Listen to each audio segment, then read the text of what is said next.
According to the IEBC's 2017 voter registration, the 4 Nyanza counties of Kisumu, Siaya, Homa Bay and Migori had a combined total of 1.8 million voters. With the onset of coronavirus, these numbers may be less, with many youth lacking their identification cards to register as voters.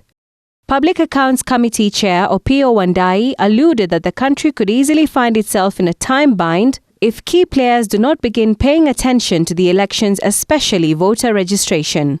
As a people, we must be prepared. Before other people can support us, we must be prepared ourselves. And how do we prepare ourselves? We can only do so by ensuring that our people, our young people, are capacitated, are supported to acquire the critical documents, that is national ID card and the voter's card, early enough before we run out of time. We don't want our people to wait for the last minute mass voter registration to start running around. Ahead of the 2017 elections, mass registration was done in 2014 and 2017 despite the existing provisions for continuous registration.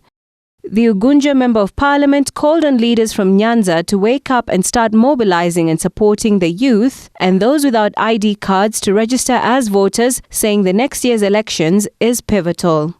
And all our leaders, both elected and unelected, it is our duty to support our people to be able to have the ID cards and eventually the voter registration cards.